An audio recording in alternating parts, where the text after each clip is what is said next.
simply face adversity and make the most out of it. Well, a gentleman from Orange County knows a lot about that. Clifford Cooper, who happens to be the author of the Runt Pig Principle. Thanks for joining us, first of all. We can get copies of this down on Balboa Island and elsewhere on the county if we want, Yes. right? But more important than the book is your own life history, which is actually what's contained here. Tell us why, first of all, you call this the Runt Pig and how to turn that adversity into success. Yes. Well, most people really ask me, why did you call it the Runt Pig Principle? And it evolves out of the first entrepreneurial experience I had as a 14-year-old boy. I was raised in the Dust Bowl in total poverty. There was no really economic activity except in trading pens where they traded horses, mules, and pigs and so forth. And I went down to my friend Roby Craig in this small town and asked him for a job. And he said, Clifford, I'd like to give you a job, but I have no money to pay you. So I went home, talked to my mother, and she said, well, these are hard times. Everyone's having difficulty these days. Keep trying, keep trying. So the next morning I went back with an idea. And I told Roby that I would trade him my labor if he would give me the pigs, the runt pigs in the litter. The runt pigs are, you know, the smallest one, not able to survive. Right. The mother kills it off, or the owner destroys it. Right. And he said, well, what would you do with the runts if I gave them to you? And I explained what I would do. I'd go to Homer Hill, who owned the grain elevator, and I'd ask Homer if I could sweep out the grain elevator and have the grain on the floor that was spilled for my pay. And he said certainly he would do that. I went over to the only restaurant in town, asked if I could pick up the slop and the skim milk. And for my pay, I would take the slop and skim milk, put it in 10-gallon cans, soak my grain in it, bring it down, feed my runt pigs every night, and give them loving, tender care. Right. I discovered the fundamental principle of life that I've lived by because of doing that.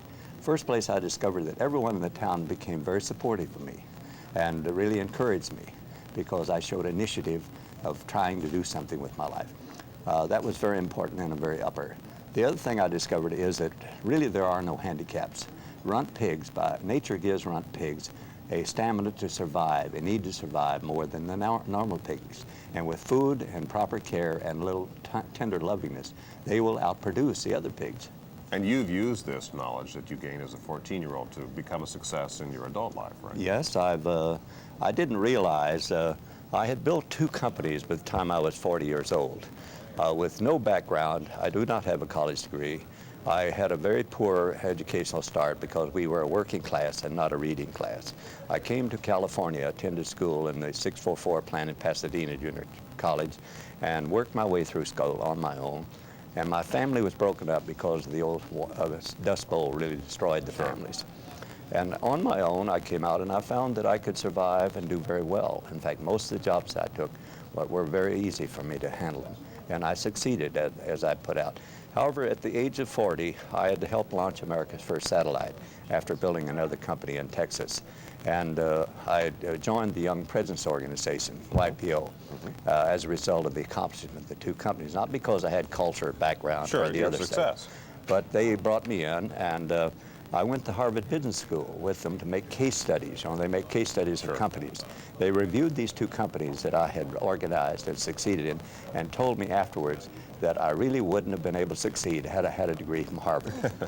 That the problem would have been identified too clearly. Sure. I would have understood the problem so well I wouldn't have tried. They encouraged me, therefore, to go back and to write and try to discover how I really orchestrated the ability to go out and to solve these two. Well, how did you do that? And tell me what it means to everybody else who's watching.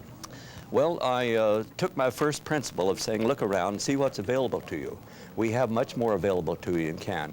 And it's putting relationships together. It's taking what's available to you and putting them together constructively so that it creates value by solving problems. And starting in and solving problem after problem, you gradually develop the ability and the confidence in yourself, and you see problems more clearly. I recognize that problems are really what makes life interesting, and solving them is what really makes life enjoyable. In fact, without problems, or solving problems, there really wouldn't be any life, for me at least. Luckily, we've got plenty of problems to solve. Yeah, and we have plenty today in this country, I might say. And your successes led you to face-to-face talk with presidents of the country? And yes, I was very fortunate to have been involved with President Eisenhower during his campaign for president, and also I have had the privilege of serving under 5 different presidents. As dollar-a-year people. I'm not a politician, and I don't function well, as problem solvers don't in the political process. However, I was adopted essentially mostly by Herbert Hoover, president, our first president, who I think was one of the most credible, moral, and capable men in the Okay, world. so in a real quick way, because we're running out of time, All right. give us one bit of advice that everybody can take away from your book, The Runt Pig, and how they can put it to use at home. Well, I think that the book, the principles that I have after the 30 stories are very important to me. I think you must develop principles to live by in life and to hold with them. And I think on the other thing is that to realize that there are no handicaps, that every handicap that you may think you have, there's a compensating factor that's a positive that you can discover. In fact, I know that's true. And you can own yourself by starting in young in life, discovering how to solve problems and create value.